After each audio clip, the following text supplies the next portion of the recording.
Sa araw na ito ay pupunta tayo ng Bicol. Kaya samahan nyo kami sa aming paglalakbay.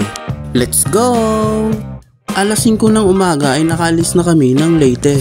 Habang binabaybay namin ang highway ng Maharlika at iniisip na namin kung anong oras kami makakarating sa aming destinasyon. Pero sa tingin ko ay kakayanin naman na makarating ng maaga sa aming destinasyon. Kaya sinusulit ko na ang pinakamahababang biyahe ngayong araw na ito.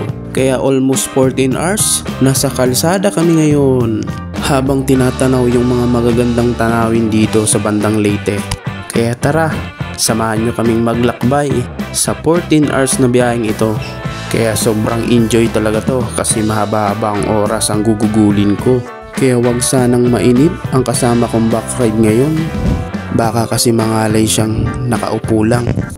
Sabay stopover muna kami sa Dulag, Leyte. Halos wala lang masyadong dumadaan dito.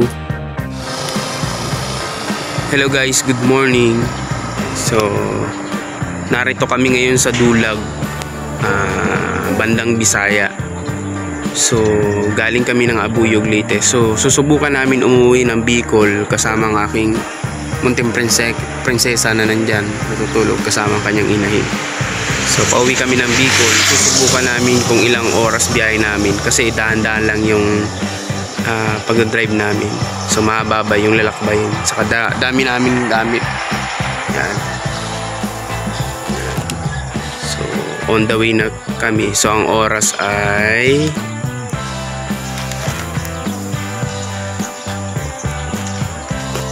5:32. So see you guys. At binaybay na namin ang Maharlika Highway dahil ito kasi ang direksyon papunta sa Tacloban City, lalo ng mga gandang spot ng San Juanico Bridge. Touchdown! San Juanico Bridge! At dito mo naman matatanaw kung gaano kaganda ang San Juanico Bridge at kung paano kahaba ito. Kaya sobrang magagandang spot ang makukuha mo dito pag nandito ka sa mahabang tulay na ito. Kaya sulit din yung mahabang biyahe kasi marami kang magagandang tanawin na makikita. At sabay stopover kami sa Santa Cruz, Catbalogan. Dahil sa ganda ng tanawin dito, magandang pagmasdan at maliwalas. Kaya tiyaga-tiyaga muna sa mahabang oras at i-enjoy ang mga nakikita. Kasi walang ganitong spot sa ibang lugar na nadaanan namin. Makalipas ang 7 oras na paglalakbay ay nakarating din kami ng Alinport. Kaya't mahigit na 2 oras din ang tatawirin ng barko papuntang Alinport to Matnog, Sorsogon. Kaya't pakalapag namin ay binaybay na namin ang highway ng Sorsogon. Medyo kurbada nga lang kaya todo ingat tayo, lalo na tahimik yung lugar na ito. Di natin kasi alam ang aksidente. Kusang dumarating lang yan bigla. Lalong lalo na sa tahimik na lugar. Halos paggabi na din. Baka di na kayanin ng kasama ko ang 4 na oras na lalakbayin. Dahil madilim na rin. Kinukulit na rin ako kung saan kami mag-i-stay. Kaya sabi ko, sa Legazpi na lang tayo. Dahil wala kami nakikita na lodging house o hotel man lamang sa dinadaanan namin. Lalo na't sobrang dilim sa aming dinadaanan. Kaya gusto ko nang magpahinga ang aking partner at ang aking anak na nasa backride ko.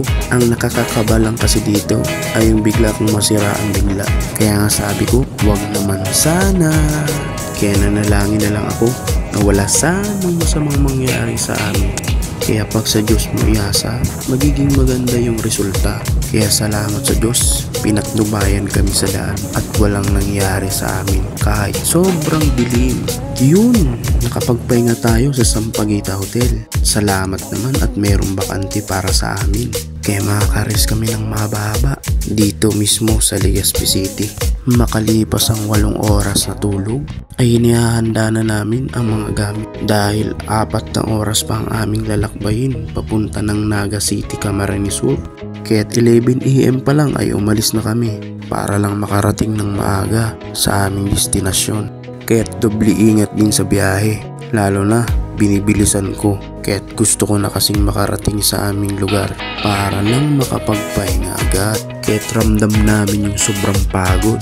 Ikaw ba naman? 14 hours ka na sa kalsada? Kaya't sobrang alalay din ako sa pagdadrive. Lalo na't may backride ako, ang aking partner, ang aking anak. Kaya pag ganitong mga lakbaying malalayo, dapat laging handa kayo. Pwede kasing sumuko yung katawan mo o yung motor mo. Di natin alam ang pwedeng mangyari, lalong lalo na nasa kalsada tayo. Walang ibang aasahan na tutulong, kundi sarili lang natin mismo. Kaya't sinusulit ko lang talaga yung magagandang mangyayari, lalo na nasa kondisyon yung motor ko. Kaya after 14 hours, touchdown Naga City.